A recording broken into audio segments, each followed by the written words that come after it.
그래서 우리가 어제부터 마태복음 2장, 3장, 이제 4장에 이르게 됐고, 그 유명한 이제 주님이 제자들을 부르시는 이제 장면이 오늘 말씀입니다. 제가 이제 물음표를 찍었냐면 그냥 저에게 묻는 거죠. 주님이 나를 이미 부르셨죠. 부르셨고 제가 부르심에 응답해서 이제 이 자리까지 왔어요.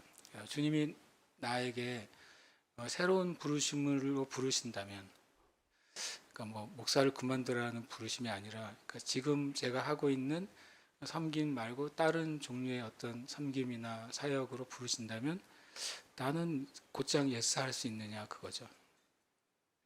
여러분에게 제가 묻기 전에 저한테 주님 질문을 해봤어요. 나를 주님이 새로운 어떤 하나님의 일로 부르신다면 나는 주님께 오늘 마태복음 4장 18절에서 22절에 주님의 부르심에 응답했던 그 갈릴리아 어부들처럼 나는 그렇게 응답할 수 있는가, 그런 생각을 이제 하면서 말씀을 준비하게 됐어요. 여러분 어떠십니까? 주님이 여러분을 주님의 어떤 일에 부르신다면 예스 할 준비가 되어 있으십니까? 네, 그것을 오늘 점검해 봐야 돼요. 주님이 부르신다고 표현했을 때 우리는 어렸을 땐 저는 주님이 부르신다 그러면 다 이제 목사가 되거나 선교사가 된다고 생각했어요. 무조건. 저는 그렇게 이제 어렸을 때, 그래서 부르신다는 말 자체가 금기어인 거죠. 주님이 갑자기 주님이 나를 부르셔 그러는 순간 이거 다 끝났다, 이제 내 인생은 이제 이렇게 생각하는 어린 시절의 시간이 있었단 말이에요. 그러나 주님, 성경에서 말하는 주님의 부르심은 그 목사나 선교사라고 하는 어떤 기독교 전임 사역자로 부른 것을 의미하는 게 아니잖아요. 부르심은 우리의 주님이 우리를 부르심은 모든 사람을 부르시거든요. 그럼 모든 사람이 다 목사가 되고 선교사가 되라는 건 아닐 거 아니에요, 그렇죠? 만약에 하나님이 그런 식으로 부르셨으면 세상의 교회 안에는 평신도보다 사역자가 더 많아야 될 거예요, 아마. 그러나 실제로 비율로 치면 거의 100분의 1이라고 하더라고요. 일반 성도가 99명이라면 풀타임 사역자로 부름받은 사람은 1명에서 2명이 넘지 않는다고 실제로 얘기합니다. 통계적으로. 그러니까 이 부르심이 만약에 어떤 제가 말하는 풀타임 사역자들만을 부르시는 거라면 이 주제는 소수의 사람들에게만 필요한 주제가 되는 거죠. 그러나 이 부르심이 예수 믿는 모든 사람들에게 해당되는 부르심이라면 이 말씀은 우리가 반드시 응답해야 되는 말씀이 되는 거예요. 이 말씀은 나하고 관계가 없어, 그러고 옆으로 이렇게 살짝 밀어놓을 말씀이 아니라는 거예요. 그런 의미에서 다시 말하지만 어떤 기독교 사역자로 살건 살지 않건 그건 상관없어요. 심지어는 그것과 부르심이 상관없기까지도 해요. 어떨 때는요. 목사로 살지만 부르심 없이 목사로 살 수 있다는 소리예요. 그리고 때로는 일반 성도로 살지만 평범한 인생을 사는 것 같지만 그가 어떤 목회자보다 훨씬 더 부르심에 충성되게 살 수도 있다는 말이에요. 그래서 우리가 부르심에 대해서 저와 여러분은 반드시 응답해야 돼요. 그래야 그것이 우리의 삶이 바로 가고 있는지 아니면 방향이 없이 가고 있는지 그거를 알 수가 있어요. 연을 하늘에 띄웠을 때 높이 나는 것도 중요한데 뭐가 중요하죠? 연줄이 끊어지지 않는 게 중요해요. 연줄이 끊어지는 순간 잠깐 동안은 하늘에 떠 있을 수 있지만 몇 초 앉아서 그냥 엄청난 속도로 곤두박질 하는 거죠. 부르심이 있는 사람은 이렇게 연줄이 연결되어 있는 사람이에요. 부르심이 없는 사람은 줄 없이 그냥 날아가는 거예요. 언제 인생이 정말 땅으로 추락할지 모른다는 거예요. 저와 여러분이 부르심 안에 있어야 돼요. 다 각자의 부르심이 있습니다. 그것이 하나님이 우리를 향하신 놀라운 뜻이에요. 오늘 말씀에 보면 갈릴리 해변에 다니시다가 두 형제 곧 베드로라 하는 시몬과 그의 형제 안드레가 바다에 금을 던지는 것을 보시니 그들은 어부다라고 말합니다. 여기에 보면 이제 지리적인 장소가 있죠. 갈릴리 해변이 있어요. 그리고 거기에 베드로하고 안드레라는 사람이 있어요. 그리고 그들이 처해져 있는 그들의 삶이 있어요. 그들은 바다에 금을 던지는 사람, 어부이죠. 어부가 그들의 생업이고 그들의 생계를 이어주는 수단이고, 어쩌면 그 어부라는 삶은 베드로와 안드레에게 대대로 이어져 내려오는 가업일 가능성도 있어요. 최근에 이제 발견된 고고학적인 발견 안에 베드로의 집으로 여겨지는 집이 발견이 됐습니다. 그래서 발굴을 하고 있는데, 베드로의 집이라고 여겨지는 장소는 당시의 개념으로 보면, 요즘 개념으로 보면 어떤 선주 집안이라는 거예요. 베드로와 안드레는 자신들의 배가 있는 선주였어요. 그러니까 자신의 가업이 있고 자신의 인생의 직업이 있고 자기의 인생을 살아오던 삶이 있고, 또 베드로는 결혼도 했고 자식이 있었는지는 나와 있지 않아요. 그러나 베드로의 장모의 이야기가 나오는 걸 봤을 때 베드로는 결혼을 했단 말이죠. 그러니까 자기의 삶이 어떻게 보면 이제 정립이 된 상태잖아요. 여기에 뭔가를 더하거나 빼는 게 바로 불필요한 상황 가운데 있는 삶이에요. 아직 미완성의 삶이 아니라 자기의 삶이 딱 고정이 되고 안정된 삶인 거죠. 물론 그 어부의 삶이 늘 편안한 삶은 아니었겠죠. 그러나 모든 인생이 다 고단한 면도 있고 행복한 면도 있는 거잖아요. 그러니까 베드로와 이 안드레의 삶은 그랬던 것이죠. 그리고 또 한 가지 좋은 거는 베드로 안드레가 같이 일해요. 형제지간에 같은 사업을 하고 있잖아요. 요즘 보면 제일 좋은 사업이 뭡니까? 가족 기업 아니에요. 가족 기업은 서로 배신하지 않잖아요. 가족 기업은 임금이 체불돼도 신고하지 않잖아요. 가족 기업이 제일 안전하단 말이에요. 그러니까 실은 어떻게 보면 이제 가업을 같이 하고 있으니까 나름 이제 어느 정도 안정되는지 몰라도 인생의 삶을 사는 사람에게 주님이 찾아가셨어요.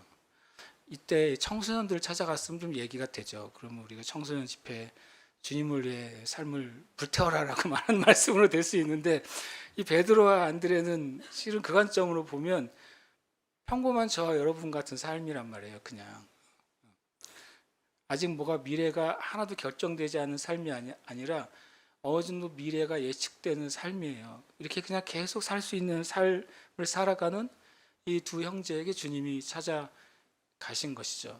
주님이 참 인정도 없으시죠. 좀 미래가 결정되지 않은 사람에게 찾아가서 새로운 걸 제안하면 차라리 나을 텐데, 자기 인생 다 살고 있는 사람들에게 찾아가셔서 제안을 하셨잖아요. 가끔요, 우리의 삶에 옛날보다 지금 재미있는 현상이 있대요. 교회 안에. 뭔지 아십니까? 시니어 선교사들이 늘어나고 있대요. 그러니까 젊었을 때 선교사가 돼서 시니어 나이 들은 선교사 된다는 게 아니라 사회적으로는 어떻게 보면 이제 은퇴할 시기에 선교사로 데뷔하는 선교사님들이 늘어나고 있다는 거예요. 젊은 선교사들이 주님께 헌신하지 않아서 나타난 현상이다라고 말할 수도 있지만, 저는 하나님이 모든 세대를 사용하시는 때가 됐다고 생각해요. 우리는 그런 개념이 있잖아요. 몇 살 때쯤에 뭔가를 시작하면 몇 살 때쯤에는 이제 은퇴하고 이제 평안한 삶 내 인생 살지, 이게 20세기를 살아가는 사람들의 대부분의 이게 생각이었어요. 근데 실은 기독교계뿐만 아니라요, 저 사회 전반에 걸쳐서 제가 얼마 전에 읽은 신문에 이렇게 되어 있습니다. 20대에 사업을 시작하는 사람하고 50대 이후에 사업을 시작하는 사람의 성공률과 실패율이 어떻게 될 것 같아요? 50대 넘어서 사업을 시작하는 사람이 20대 넘어서 사업을 시작하는 사람보다 3배 이상 성공률이 높습니다. 의외죠. 젊은이여 야망을 가져라가 아니에요. 늙은이여 야망을 가져라. 실제 데이터예요. 50살 넘어서 창업한 사람이 20살 넘어서 창업한 사람보다 3배 이상 성공하고 있어요. 21세기에 일어난 놀라운 현상입니다. 과거엔 그런 일이 없었어요. 전혀 없었습니다. 그 신기하게도 50, 60이 넘은 시니어 선교사님들이 선교지로 나가면 무슨 일을 할 수 있을까 생각이 들잖아요. 완전히 새로운 이제 패러다임이 바뀌었어요. 복음을 전해야 될 나라는 대부분 어떤 나라입니까? 선진국이 아니죠.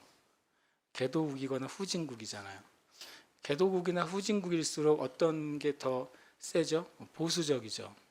보수적이 갈수록 무슨 기준으로 세상을 살아가요? 나이 기준으로요. 60살 넘은 선교사가 만약에 남미의 어느 지역에 가면 가자마자 어른 대접을 받는데요. 머리가 하얀 선교사님이 가서 있으면 신기하게도 그런 이제 개도국이나 제상국에 가면 나이 많은 선교사가 오히려 빨리 더 그 원주민들에게 받아들여진다는 신기한 패러다임이 요즘 생기고 있어요. 선진국에 가면 안 됩니다. 안 봐주니까. 중국에 가도 안 될 것 같아요. 제가 아는 선교사님이 50살 정도의 중국에 갔는데 대학을 들어갔는데 대학에 새로 알게 된 같은 학교 학생 20살짜리가 새로운 학생이라고 50살 먹은 학생이라고 반갑다고 담배 한 대 피라고 하는데 담배 한 대 피라고 말한 게 아니라 이렇게 담배값을 이렇게 던지면서 한 대 펴 그러더래요. 그 자기 너무 문화 충격으로 그날 잠을 못 잤대요. 나중에 봤더니 중국이 사회주의 되면서 남녀와 나이 구분이 많이 사라졌다는 거예요. 그런 개념이 굉장히 희석이 됐다고 그분은 그러셨어요. 어쨌든 주님이 이렇게 이런 사람들을 택하십니다. 다니시다가 그 두 명을 표적으로 보셨어요. 딱 걸린 거죠. 자, 주님이 우연히 만난 게 아니라 우리가 뭘 알 수 있죠. 주님이 이 두 형제에 대한 뭘 가지고 있어요? 목적과 계획을 가지고 계셨다는 거예요. 예수 그리스도는 목적과 계획이 있으세요. 주님이 베드로하고 안드레가 좀 좋아 보여서 그날 길거리에서 픽업하신 게 아니에요. 주님은 그들을 찾아가신 거예요. 그렇죠? 찾아가셨습니다. 그리고 그들이 찾아가시기에 좋은 때에 찾아가셨어요. 성경을 좀 읽은 분들은 마태복음 4장과 누가복음 5장을 생각할 수 있어요. 누가복음 5장에도 베드로가 그물 깁다가 나가서 엄청 물고기 많이 잡고 주님 저는 죄인입니다. 저를 떠났어 그러잖아요. 기억나십니까? 네. 얘하고 무슨 차이가 있을까요? 차이가 보이시죠? 마태복음 4장은 그물 던지는 것을 보셨다고 그랬어요. 그물 던지는 것. 이거는 이제 한참 그물 이제 물고기를 잡고 있는 장면이에요. 그런데 누가복음 5장은 그물 밤새도록 고기 잡고 실패하고 바닷가에다 그물 이렇게 펼쳐놓고 찢어진 거 그물 깁고 있는 그거를 보신 거예요. 둘이 같은 사건일까요? 시간도 없는데 갑자기 질문을 했네. 다른 사건일까요? 성경을 볼 때 그래서 잘 봐야 돼요. 다른 사건이에요.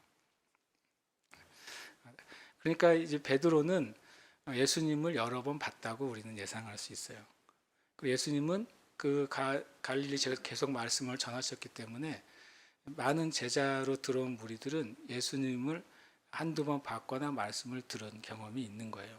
그들이 그래서 처음에는 주님의 말씀을 전하실 때 이렇게 말씀을 들으러 갔던 무리에 속해 있는 거죠.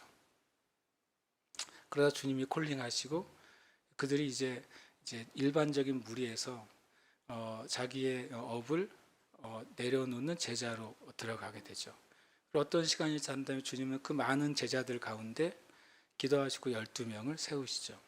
이렇게 성경 안에는 이제 조금 산재되어 있지만 분명히 과정이 있는 거예요. 왜냐하면 이 과정을 이해하지 못하면 저와 여러분은 죽었다 깨어나도 이렇게 부르심에 응답할 수가 없어요. 곧 그물을 버려두고 쫓으니라. 이거 굉장히 무시무시한 부르심의 응답이잖아요. 처음 본 주님한테 그럴 수는 없어요. 예수님이 전에 발언에 말씀한 것처럼 가버나움에서 사셨어요. 사시면서 회당에서 말씀을 가르치셨어요. 그래서 그 말씀을 듣는 사람들이 있었고 그것들이 이제 가버나움 지역에 어느 정도 예수님에 대해서 아는 사람들이 생겨났다고 봐야 되는 겁니다. 예수님은 목적과 계획이 있어요. 여러분 자신에서 목적과 계획이 있어요. 한번 따라해 볼까요? 예수님은 나에 대한 목적과 계획이 있다. 정말 힘없이 말하네요. 다시 가슴에 손을 얹고 이거 중요한 이야기잖아요. 인생의 중요한 이야기인데 우리 가슴에 손을 얹고 또박또박 진짜 이건 사실이거든요. 인정해야 돼요. 우리가 한번 고백합시다. 예수님은 나에 대한 목적과 계획이 있다. 우리 세 명이 가슴에 손을 안 얹었어요. 자, 가슴에 손을 다 얹으시면 여기 있으면 다 보여요. 우리 안 얹은 사람 있어요. 빨리 이름은 말하기 전에 빨리 얹으세요. 자, 합니다. 예수님은 나에 대한 목적과 계획이 있다. 예, 이게 사실입니다. 여러분이 지금 믿어지지 않아도 사실이에요. 여러분 인생에 대한 목적과 계획이 있어요. 미안한 말이지만 예수님이 여러분에 대한 목적과 계획이 아닌 목적을 여러분이 지금 품고 있으면 실패하는 인생을 사시는 거예요. 미안한 말이지만 우리 하수오들, 디모데들, 예수님이 여러분을 향한 목적과 계획과 다른 목적과 계획을 갖고 있으면 인생의 쓴맛을 경험하게 될 거예요. 저주하는 말이 아니에요. 제가 전도사였을 때 한번 그 얘기했었죠. 고3 수능일날 거기는 24시간 예배는 안 하는데 수능 기도회를 수능 시작부터 끝까지 해요. 그러니까 수능 새벽부터 가잖아요. 그럼 7시부터 저녁 5시까지 내가 무슨 죄라고 나는 수능을 안 보는데 기도 인도를 해야 돼요. 전도사라는 이유 때문에. 그래서 제가 이런 기도를 했어요. 이제 우리 자녀들이 예수님 모르고 합격하지 않도록 기도합시다. 예수님 모르고 높은 점수 맞는 거는 저주입니다. 왜냐하면 예수님 모르고 높은 점수 맞고 좋은 학교 가면 계속 그렇게 인생 살 거니까. 예수님 없어도 내가 노력하면 잘 될 수 있어. 노력하면 성공하니까. 그렇게 되는 건 저주니까. 그때 수능이 아니죠. 뭐였어요? 수능이 아니라 뭐였죠? 그 시험에 좋은 모습, 좋은 대학 가기보다 예수 믿고 좋은 대학 가도록 기도하자고 그랬는데 엄청 많은 피드백이 왔어요. 부정적인 피드백. 잘릴 뻔했어요. 그래서 그 기도를 계속 해가지고 예수 믿지 않고 좋은 대학 가는 건 저주라고 제가 말했거든요. 인생의 저주다. 그래서 한 1년 그 다음 연도에 또 시키더라고요. 그래서 이거 시켰으니까 또 그 해에도 또 그 기도했어요. 그게 진실로 믿어져요. 왜냐하면 제 말 이해되시죠? 예수를 모르고 교회를 다니는데 예수를 몰라요. 교회를 안 다니면 모르는데 교회를 다니는데 예수를 모르고 자기가 노력해가지고 좋은 점수 맞고 좋은 대학에 갔어요. 교회를 다니는데 예수를 모르고 자기가 노력해서 좋은 직장에 들어갔어요. 그건 궁극적으로 저주예요. 물론 부모와 교회 기도에서 그가 언제 주님을 만날 수는 있지만 계속 그렇게 살면 어떻게 되는 겁니까? 계속 주님과 멀어지겠죠. 갈수록. 그리고 잘 되고 행복하고 즐겁게 살겠죠. 그리고 지옥에 가겠죠. 되게 심각한 문제예요, 실은요. 다시 말합니다. 여러분과 저를 향한 예수님의 목적과 계획이 있어요. 그 주님의 목적과 계획이 아닌 다른 목적과 계획을 여러분이 품고 살면 그것이 잘 될 수는 있지만 그것이 여러분의 인생에는 최악의 마이너스가 되는 거예요. 왜냐하면 예수님이 가지신 계획과 목적이 우리의 삶의 가장 선하고 온전한 것이기 때문에 그렇습니다. 하나님이 그렇게 말씀하세요. 우리는 그가 만드신 바라 그리스도 예수 안에서 선한 일을 위하여 지으심을 받은 자니 이 일은 하나님이 전에 예비하사 우리로 그 가운데서 행하게 하려 하심이니라. 우리는 그가 만드신 바예요. 그래서 하나님에 대한 믿음의 첫 번째 문장은 창세기 1장 1절이어야 돼요. 태초에 하나님이 고운령을 창조하시니라. 이게 믿어져야 돼요. 창세기 1장 1절에 천지를 창조하시느라는 천지 안에 저 여러분이 있다는 사실이 진짜로 믿어지는 게 하나님에 대한 믿음의 시작이에요. 에베소 2장 10절은 우리는 그가 만드신 바, 우리는 창조된 존재예요. 우리는 우리 스스로 존재한 적이 없어요. 우리의 목적에 의해서 우리가 어떤 걸 선택한 적이 없어요. 여러분이 선택한 모든 것들은 여러분이 태어난 이후에요. 그렇죠? 여러분이 태어나기 전까지는 여러분에게 속한 어떤 것도 여러분이 선택한 적이 아예 존재하지가 않잖아요. 어느 나라에 태어날지 선택한 적이 없어요. 어느 부모님에게 태어날지 선택한 적이 없어요. 몇 년도에 태어날지 선택한 적이 없다고요, 우리는요. 실제로 내가 선택한 것이 없는데 놀랍게도 인생은 내 마음대로 할 수 있다고 희한하게 생각해요, 우리가. 생명이 내 선택으로 오지 않았는데 내 선택에 의해서 생겨지지 않은 내 생명이 내 마음대로 갈 수 있을 거라는 착각을 해요. 그렇게 살죠, 실제로 선택하면서요. 그러나 그것이 하나님의 진리 안에 있지 않으면 영원한 잘못된 선택을 하고 살아가는 거예요, 실제로. 그게 이제 마귀가 우리를 미련하게 하는 방법이죠. 여러분 먼저 그 사실을 믿으셔야 돼요. 하나님이 나를 창조하셨다. 부모님을 통해 내가 이 땅에 왔죠. 그러나 그 부모님을 통해 창조된 모든 가정, 그 가계의 모든 가정 안에 하나님이 역사하셨어요. 그래서 내가 존재하는 겁니다. 그리스도 예수 안에 선한 일을 위해서 지으심을 받았어요. 우리는 그냥 존재하는 것이 아니라 선한 일을 위한 목적과 계획을 가지고 존재하게 됐어요. 어떤 물건이 있는데 물건은 판을 팔게 놓여진 물건이 있는데 물건 사려고 하는 사람이 이거 뭐에 쓰는 물건이에요? 그랬을 때 장사하는 사람이 아무짝에도 쓸모없는 물건이에요. 이렇게 말했다고 생각해 보세요. 그 누가 사겠어요? 아무짝에도 쓸모없는 물건을 누가 사겠어요? 우리 스스로 둘 중에 하나 선택해야 돼요. 나에게 내 인생의 목적과 의미가 있다는 사실을 선택하든지 그게 몰라라는 걸 선택하든지. 좀 미안하지만 아까 그 물건처럼 돼버리는 거예요. 내가 내 인생의 목적과 의미가 있다라는 사실을 선택하는 순간 뭐가 생겨요? 가치라는 게 생기는 거예요.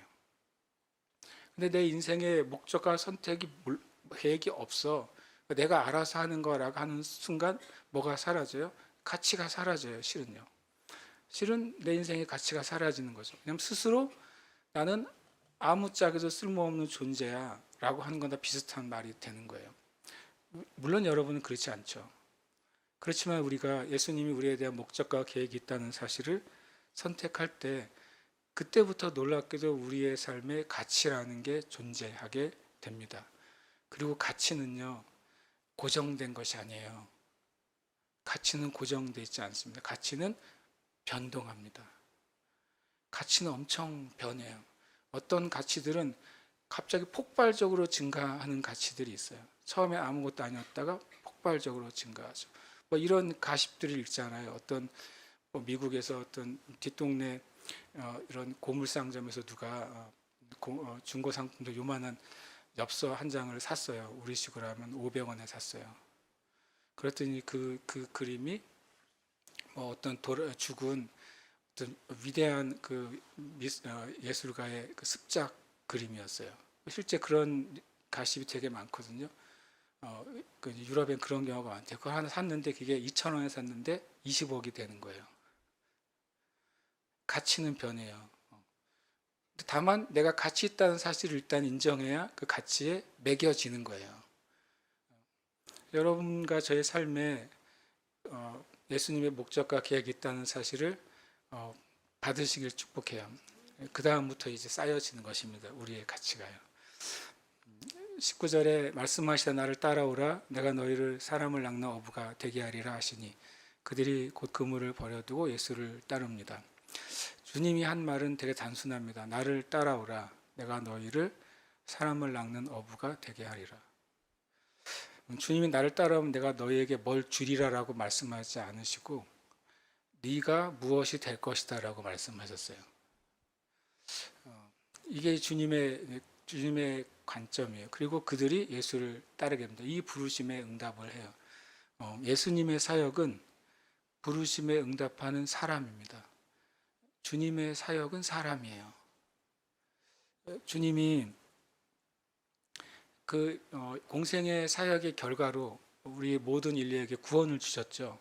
그러나 주님의 삶 가운데 남겨진 사역의 열매는 12사도였어요. 그리고 소수의 예수님을 따르는 제자들의 무리였어요. 주님의 사역의 열매는 사람이에요. 이게 정말 중요한 부르심이죠. 우리의 부르심도 사람에게 있어야 돼요.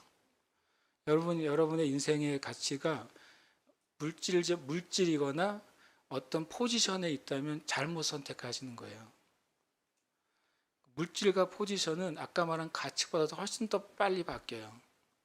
훨씬 더 빨리 사라져 버리는 게 물질과 어느 포지션인가 위치예요. 그래서 우리의 부르심도 뭔가 항상 관계가 있어야 되는 부르심 안에 사람이 존재해야 돼요. 사람이 존재하지 않는 부르심은 하나님께로부터 온 부르심이 아니에요. 어떤 목사님들은 나는 교회를 100개를 세우는 게 부르심이라 그러더라고요. 그래서 제가 그거는 주님으로부터 오지 않았다 그랬어요. 거기엔 사람이 없잖아요. 교회 건물 100개만 있는 거예요. 중국 가면 그런 건물 많더라고요. 몇십만 동짜리 아파트, 사람이 살지 않는 아파트가 요즘 있더라고요. 사람이 없는 아파트예요.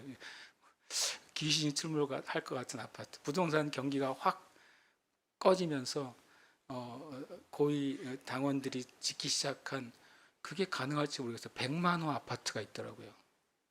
100호가 아니라 100만 호 아파트. 아파트 단지가 100만 호예요. 짓다 말았어요. 완전히 정말 귀신이 출몰하는 그런 데서 돼 있어요. 찾아보시면 나옵니다. 제가 거짓말을 하는 말이 아니니까. 여러분과 저의 부르심에 사람이 빠지면 그건 하나님으로부터 온 게 절대로 아닙니다. 왜냐하면 주님의 부르심은 사람 외에 없었어요. 성경에도 이렇게 말씀하시죠. 주님 마지막 대사명에는 사람만 있어요.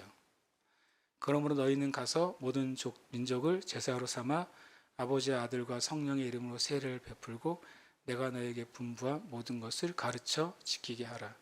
주님의 대사명에는 교단도 없어요. 주님의 대사명에는 무브먼트도 없어요. 주님의 사명에는 신학교도 없어요. 물론 그 과정에 필요해요. 그러나 그 모든 주님의 부르심의 중심에는 사람만 존재해요. 우리가 이 사실을 자꾸 놓치는 거죠. 교회가 그거를 놓쳐요. 목회자들이 그걸 놓쳐요. 주님의 부르심은 사람이에요. 주님의 사역도 사람이고 주님의 사역의 열매도 사람이에요. 그것이 교회가 궁극적으로 가져야 될 가치예요. 그러다가 주님이 이제 거기서 더 가시다가 다른 두 형제, 마태복음에서는 일단은 형제들을 찾으세요. 자매들만 있는 집안은 부르시면서 비껴나가나 그러지 않죠.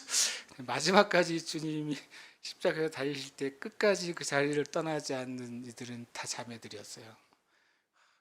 남자들이 엄청 겁쟁이였어요.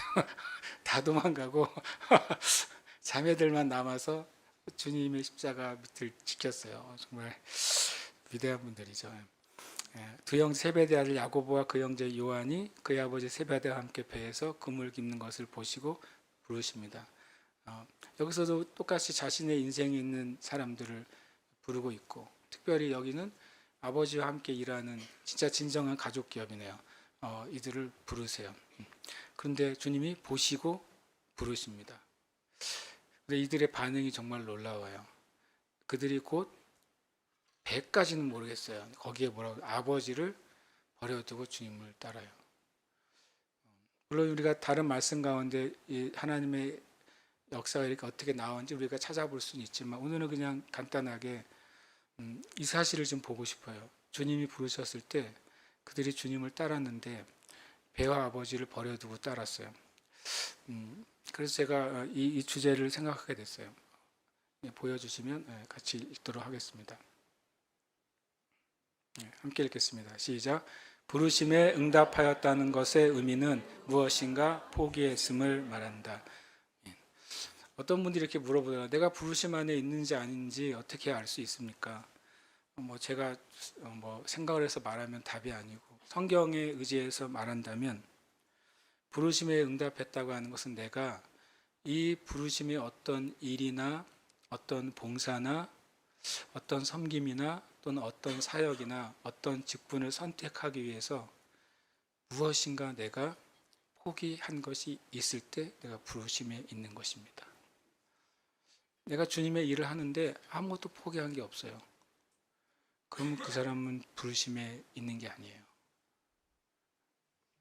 그 성경의 법칙이에요.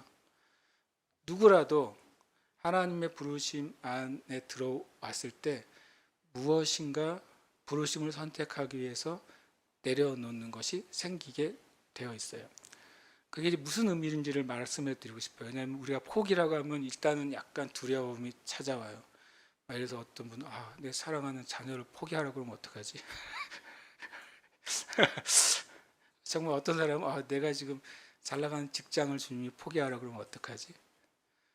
이런 포기 안에 부정적인 그 요소가 담겨 있기 때문에 여기 포기를 잘못 이해하는 거예요. 그 성경에 부르심에 응답하였다는 것의 의미는 무엇인가를 포기했다는 것인데 그게 무슨 의미인지를 성경에 말씀하신 걸 읽어봐야 돼요. 첫 번째 이 사실을 알아야 한번 읽겠습니다. 생각하건대 현재 고난은 장차 우리에게 나타날 영광과 비교할 수 없도다. 하나는 이 기억을 해보세요. 이걸 생각을 해야 돼요. 무엇과 무엇을요? 내가 여기서 고난은 힘들고 가난하고 두드려 맞고 이런 고난을 말하는 게 아니에요. 예수 믿는 사람들이 고난과 고생을 구별하지 못해요. 고생은 뭐예요? 고생은 저든 여러분은 잘못된 선택을 해가지고 내가 받는 어려움이 고생이에요. 잘못된 선택. 잘못된 선택을 해서 재정적으로 어려움을 당하든 잘못된 선택을 해서 관계 가운데 어려움을 당하든 잘못된 선택을 해가지고 내가 마땅히 취해야 되는데 그것을 잃어버리든 그러니까 내가 잘못된 선택, 성경의 기준으로 잘못된 선택을 해서 얻은 결과는 고생이에요. 예수 믿고 고생하라고 성경에 나와 있지 않아요. 예수 믿고 고난 받으라고 합니다. 고난은 뭐냐면 주님을 위해서 내가 겪는 일들이 고난이에요. 만약에 이거 좀 이상한 표현, 내가 예를 들어서 너무 주님께 교회 기도하러 오고 싶어. 그런데 우리 자녀들이 내가 기도하러 오면 만약에 자녀들이 너무 힘들 것 같고 울 것 같고 엄마가 없어서 아빠가 없어 힘들 것 같아. 그런데 만약 내 마음에는 하나님이 자녀들을 지켜주실 걸 내가 믿고 나는 기도하러 갈 거라고 할 때 자녀들을 내려놓고 기도하러 가는 게 고난이에요. 이해가 잘 되기를 바랍니다. 이해가 잘 되기를 바라요. 그러니까 우리가 고난에 대한 성경적이지 않은 이해를 가지고 있어요. 고생하는 것은 고난이 아니에요. 주님을 위해 내가 선택해서 얻는 여러 가지 어려움들이 고난이지 고생은 고난이 아닙니다. 예를 들어서 구약의 모든 믿음의 선진들은 엄청난 갑부들이었잖아요. 저 말이 맞습니까? 우리가 아브라함의 하나님, 야곱의 하나님, 이삭의 하나님 말하는 그분들은 요즘 기준으로 하면 재벌급이에요. 맞습니까? 네, 그렇죠. 실제로 그렇습니다. 구약에 있는 많은 믿음의 사람들은 만약에 물질의 관점으로 보면 실은 가난한 사람 별로 없습니다. 또 세상의 포지션의 관점으로 보면 구약에 있는 믿음의 선진들, 히브리서 11장에 나오는 사람들은 다 사회적인 어떤 사람이에요? 리더들이에요. 맞습니까? 네. 우리가 생각한 예수 믿고 고난받는다는 게 사회적인 죄송하지만 약자가 되고 소외계층이 되고 가난하게 되고 사람들로부터 인정받지 못하는 삶을 사는 것이 주님을 위한 고난이라고 생각하는데 성경에 그렇게 써 있지 않아요. 그런 예가 의외로 별로 없어요. 사도 바울이 내가 유대인에겐 유대인처럼 이방인에겐 이방인처럼 된 것은 그들 가운데 몇 명이라도 구원받기 위해서 선택한 고난이지 예수 믿고 때는 그런 낮은 상태의 삶을 살게 된 게 아니에요. 우리가 성경에서 말하는 고난과 고생을 이해하지 못해서 예수님을 따르는데 엄청난 장애물이 돼요. 그렇지 않습니다. 그렇다고 예수 믿는다고 떵떵거리고 잘 먹고 잘 사는 게만 축복이다. 당연히 그 의미는 아니라는 걸 아시겠죠? 생각하건대 생각해보자는 거예요. 무엇인가를 포기한다는 건 말 안에 생각을 좀 하고 살자는 거예요. 생각을 해보세요. 생각을. 여러분 스스로 보세요. 생각 좀 하고 살자 생각해 말하세요. 무슨 생각을 하냐면 내가 주님을 위해 지금 현재의 삶 가운데 결정한 것들 주님을 위해 포기한 것들, 그걸 전체적으로 고난이라고 했을 때 주님을 위해 내가 기꺼이 선택한 삶이 나중에 하나님 나라에서 내가 주님께 받을 상급의 영광과 비교해 본 경험이 있느냐 그거예요. 그냥 지금 내가 겪는 것이 나에게 얼마나 힘든지, 나에게 얼마나 쉬운지, 나에게 얼마나 손해인지, 나에게 얼마나 유익인지는 잘 생각해요, 우리가. 그런데 내가 주님을 선택한 이 선택이 마지막 날에 성경에서 하나님이 내가 너에게 그것으로 보상해 줄 거야.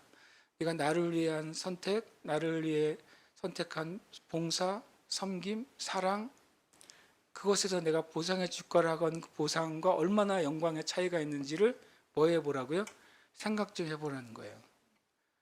그 생각을 해보라는 거예요. 그거를 설명해 주신 주님의 예화가 하나 있는데 그 예화를 저도 많은 시간 동안 이해를 못했어요. 그리고 많은 성도들이 이해를 못한다는 사실을 알았어요. 그게 누가복음 14장의 비유예요.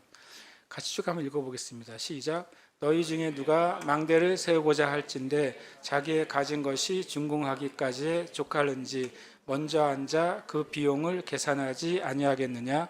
그렇지 아니하여 그 기초만 쌓고 능히 이루지 못하면 보는 자가 다 비웃어 이르되 이 사람이 공사를 시작하고 능히 이루지 못하였다 하리라. 또 어떤 임금이 다른 임금과 싸우러 갈 때에 먼저 앉아 1만 명으로서 저 2만 명을 거느리고 오는 자를 대적할 수 있을까 헤아리지 아니하겠느냐. 만일 못할 터이면 그가 아직 멀리 있을 때에 사신을 보내어 화친을 청할지니라. 이와 같이 너희 중에 누구든지 자기 모든 소유를 버리지 아니하면 능히 내 제자가 되지 못하리라. 33절 이상하지 않아요? 거꾸로 읽어볼까요? 33절 뭐라고 되어 있습니까? 누구든지 자기 모든 소유를 뭐하지 않으면 버리지 않으면 그럼 위에는 뭐라고 써 있어요? 31절 맨 끝에 뭐라고 되어 있습니까? 버리라고 그랬어요? 헤아리지 아니하겠느냐 그랬죠. 여기 또 뭐라고 되어 있습니까? 28절 끝에 그 비용을 계산하지 아니하겠느냐. 주님이 스토리는 계산해봐 그래 놓고 결론은 모든 소유를 버려 이렇게 말했어요. 그렇죠? 그래서 우리가 이 말씀을 대처하는 방법은 뭡니까? 모른 척하고 지나가는 거예요. 이 뭔 소리야? 그리고 다음 장 넘어가면 돼요.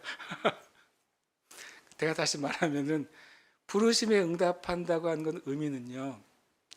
너 있는 거 다 버려야 돼.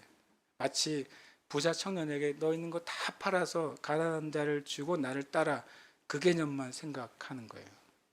그러니까 내가 예수님의 부르심에 응답하면 내 미래도 포기해야 되고 내 시간도 포기해야 되고 내가 원하는 것도 다 포기해야 돼. 다 포기하고 중처럼 살아야 돼. 비슷한 개념을 가지고 있는 거예요. 예수 믿는 사람들이요. 여기서 뭐라고 말하냐면 이 모든 소유를 버리는 것 안에 뭐가 있어요? 계산해보라는 거예요. 계산. 그 누가 진짜 부르심에 응답할 수 있는지 아세요? 계산이 끝난 사람이요. 내가 주님을 위해 사는 게 내 인생의 진짜 플러스인가? 이 선택을 하지 않고 내가 원하는 삶을 사는 게 정말 내 인생의 플러스인가? 진짜 계산해보고 결론 내리는 사람이 진짜 부르심에 응답하는 거예요. 그 경제 용어 중에 기회비용이라는 게 있잖아요. 기회비용 들어보셨어요? 두 물건을 생산을 하는데 둘 다를 생산할 수는 없어요. 하나를 선택하고 하나를 포기해야 돼요. 내가 이걸 선택하기로 할 때 이 포기한 물건 값이 기회비용이에요. 영적인 기회비용이 있어요. 하나님이 우리에게 하라고 한 부르심이 있고 내가 진짜 하고 싶은 일이 있어요. 이 두 개가 같은 경우는 최고 좋죠. 그런데 두 개 같은 경우라도 생각해야 돼요. 그것이 목적이 바른지를. 그런데 내가 이걸 선택할 때 내가 포기하는 이 일의 값이 얼마인지 생각해 보는 거예요. 반대로 주님의 부르심을 포기하고 내가 원하는 일을 선택할 때 주님의 부르심의 값이 얼마인지 생각해 보는 거예요. 이게 기회비용이에요. 내가 버린 값이 기회비용이니까 이 기회비용이 내가 선택한 것보다 비싸면 내가 손해를 보는 거죠. 그렇죠? 근데 기회비용이 내가 선택한 것보다 싸면 나는 그만큼 이익을 보는 거잖아요. 아까 로마서에서 뭐라고 말해서 생각해봐라. 내가 주님을 위해 사는 길이 값이 얼마인지 생각해보고 그 길이 아니라 네가 원하는 삶을 사는 인생의 값이 얼마인지 생각해봐라. 그 영광이 뭔지 생각해봐라. 그리고 말하고 있는 거예요. 계산해보고 헤아리지 않겠느냐. 이런 방식으로 자기의 모든 소유를 버리지 아니하면 이라고 말씀하신 거예요. 우리가 기도하겠습니다. 저도 주님의 부르심에 응답하는 삶을 더 살고 싶어요. 여러분도 그렇게 사시길 축복합니다. 그게 저와 여러분에게 최고의 삶이기 때문에 그래요. 희생하라는 말이 아니에요. 오히려 그게 얻는 길이기 때문에. 함께 이 시간 고백하겠습니다. 나의 삶과 인생에는 하나님의 선하고 기뻐하시고 온전한 목적과 계획이 있다. 아멘. 고백합니다. 나는 하나님이 나의 최고의 삶으로 부르실 때 기쁘게 응답한다. 아멘. 한 번 더 고백합니다. 나는 하나님이 나의 최고의 삶으로 부르실 때 기쁘게 응답한다. 아멘. 고백합니다.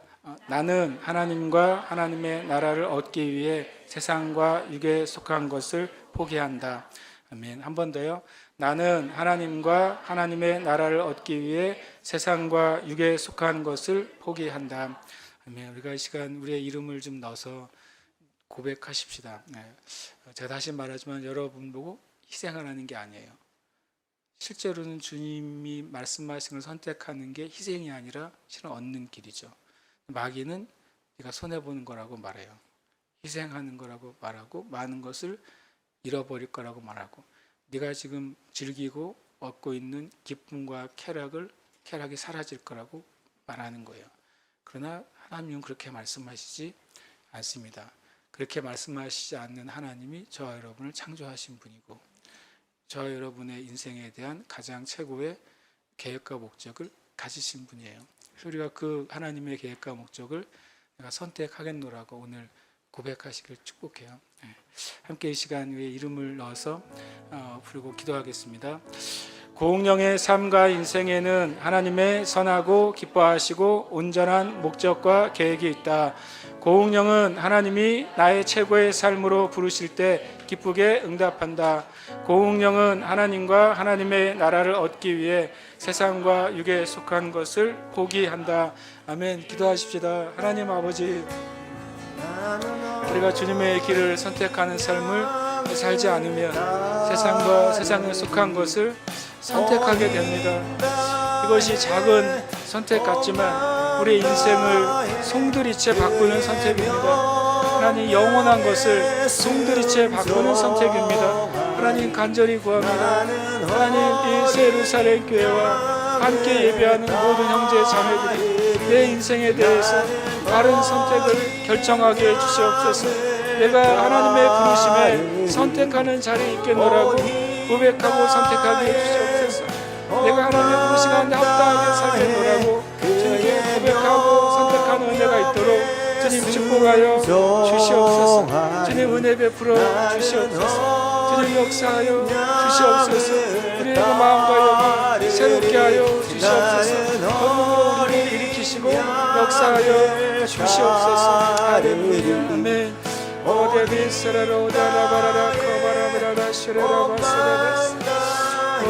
주님을 찬양합니다. 주님을 찬양합니다. 주님께 경배와 찬양 올려드립니다. 주님께 경배와 찬양을 올려드립니다. 주님께 경배와 찬양 올려드립니다. 오발로비 세라라바라디아 세라라바라바라바라바스 오다바라로 세라라바라바라바라바스 오다바라바라바라바스 세라라바라바라바스. 할렐루야. 아멘. 아멘. 아멘. 주님을 찬양합니다. 아멘. 주님을 찬양합니다. 아멘. 주님을 찬양합니다. 주님 스코바라바라바라바스. 할렐루야. 아멘. 주님 감사합니다. 아멘.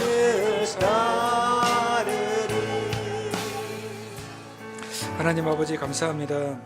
우리가 주님의 미리 아시고 미리 택하시고 또 부르신 은혜 안에 있음을 믿습니다. 우리의 삶에 대해서 우리의 과거를 우리가 기억하는 것보다 우리의 미래를 주님이 더 잘 아십니다. 그래서 우리가 주님께 우리의 자신을 맡기는 것이 최고의 선택이고 최고의 결정인 것을 믿습니다. 주님은 우리를 버리지 않으십니다. 주님은 우리를 쓰다가 쓸모 없어질 때 우리를 포기하지 않으십니다. 주님은 우리가 실패할 때 우리를 포기하지 않으십니다.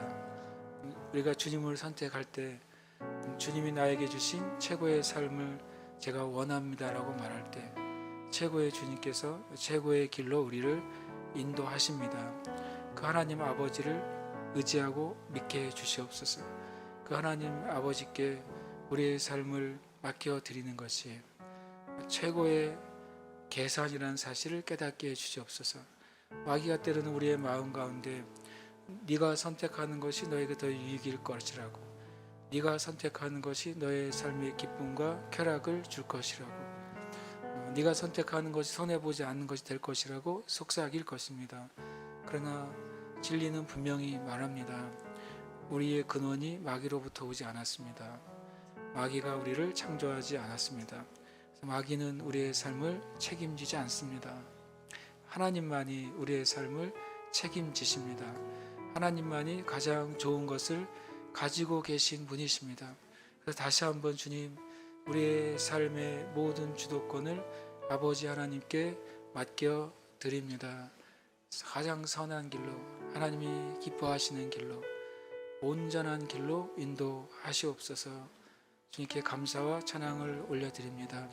또 이 시간 감사함으로 주님께 예물을 드립니다. 주님, 어떤 형제 자매들은 참으로 연약한 가운데서 주님께 적정한 것을 드리는 것을 제가 압니다. 주님께서 그 손으로 드리는 그 헌신을 아십니다. 주님 갚으시며 하나님 나라의 부요한 것으로 주님 더하여 주시옵소서.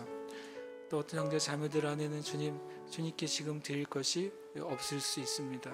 그러나 주님, 그 주님께 마음을 다하고 기도할 때 주님은 풍성하게 하시는 은혜를 주실 것입니다. 작정하여 드리는 예물과 또 11조와 또 건축 헌금과 선교와 또 구제 헌금을 축복하셔서 그들의 그 전대가 닳지 않도록 주님 그 건대를 갉아먹는 그 모든 것으로부터 보호하여 주시고 그 손과 그의 삶에 재물 얻는 능을 더하셔서 하나님 나라의 거룩한 부가, 하나님 나라의 정결한 부가 사랑하는 그 자매들에게 가득하도록 축복하여 주시옵소서. 또 주님, 또 믿음으로 감사함으로 드리는 예물에 축복하셔서 치유를 허락하시고 회복을 허락하시고 하나님의 기적과 역사를 허락하여 주시옵소서. 감사드리고 살아계신 예수님 이름으로 기도합니다. 아멘.